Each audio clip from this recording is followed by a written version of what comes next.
quelque chose de très important. Vous avez grandi à Abobo, une des communes les plus difficiles de la Côte d'Ivoire, et vous en êtes fier, hein, je présume. Alors, je rappelle quand même que, en tant que femme, c'était pas gagné d'avance, hein, donc, puisque vous évoquez, c'est vrai, avec passion, l'amour de vos grands-parents qui vous ont beaucoup soutenu. Mais est-ce qu'au-delà de ça, quelles sont les aptitudes que vous avez développées pour être au niveau où vous êtes aujourd'hui, en rappelant au public que vous êtes vice-présidente senior de T-Mobile aux États-Unis? Merci pour la question. Évidemment, j'aime bien Abobo. J'ai grandi à Abobo, Carrefour Bakary. Et c'est là-bas que j'ai grandi. Ce qui m'a aidé beaucoup, c'est d'éviter d'être la victime. Vous savez, j'ai grandi avec mes grands-parents. Ils se sont bien occupés de moi. Mais ils m'ont appris très très tôt de ne pas être une personne de victime. Que ce soit où tu as grandi, tu n'es pas une victime. Donc j'ai développé l'esprit de courage pour pouvoir aller de l'avant, et les études sont devenues mes amies.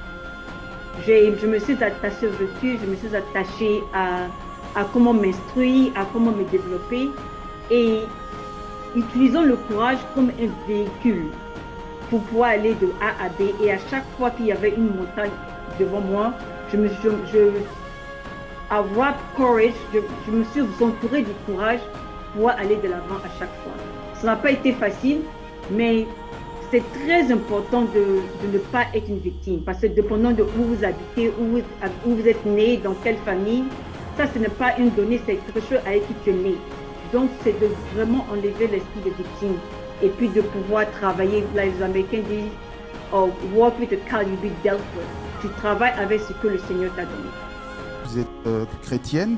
Alors vous avez été désignée, et justement c'est une bonne chose, comme l'une des femmes noires, hein, par le magazine Aleria Tech, comme l'une des femmes noires les plus géniales que le monde entier devrait connaître. Hein. Vous aidez aussi les femmes à trouver votre voie. Et quels sont les conseils, hein, pour terminer ou presque cette interview que vous pouvez donner aux jeunes Ivoiriennes qui souhaitent vous ressembler? Oh, thank you. Je crois que tout commence avec une décision.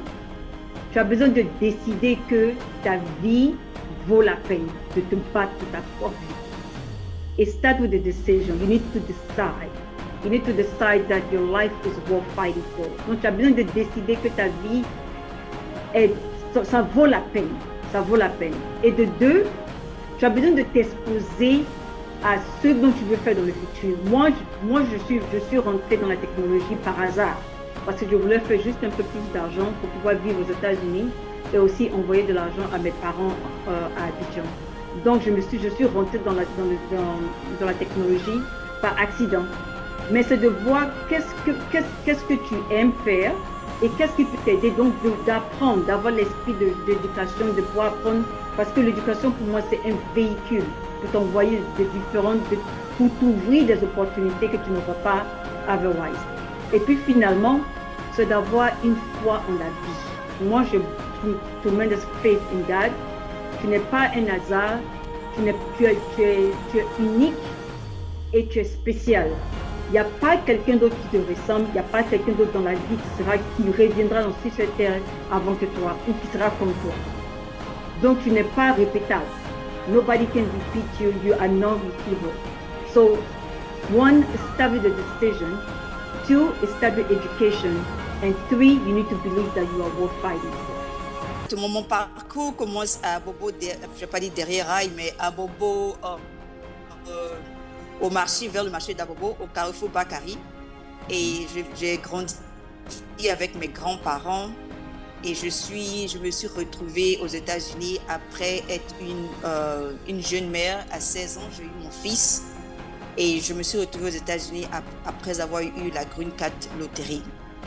Et le parcours n'a pas été facile, mais par la grâce de Dieu, par le support de la famille, par le support des prières de ma grand-mère et tout, et je suis arrivée aux États-Unis, je me suis décarcassée.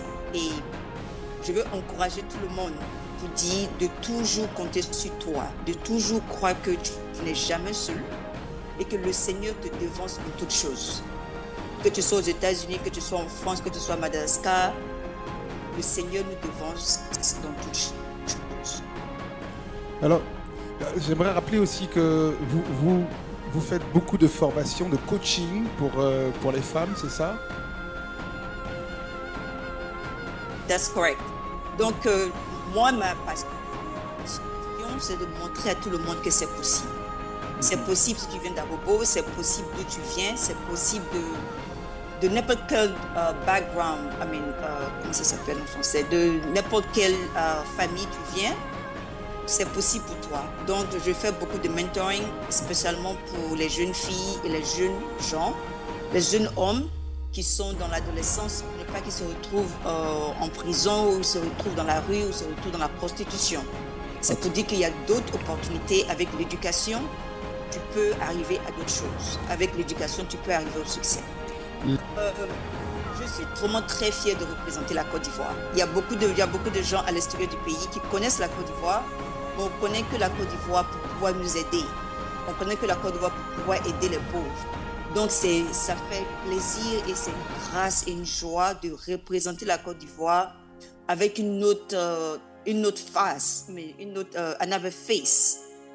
Pour dire que oui, en Afrique et oui, en Côte d'Ivoire, il y a de l'excellence et on représente non seulement nous, mais on représente toute la communauté africaine pour pouvoir apporter la fierté à l'Afrique. Donc, merci à tout le monde, merci à Michel, merci à toute l'équipe. Et vraiment, je suis remplie de grâce et je suis remplie de gratitude. Merci encore en tout cas.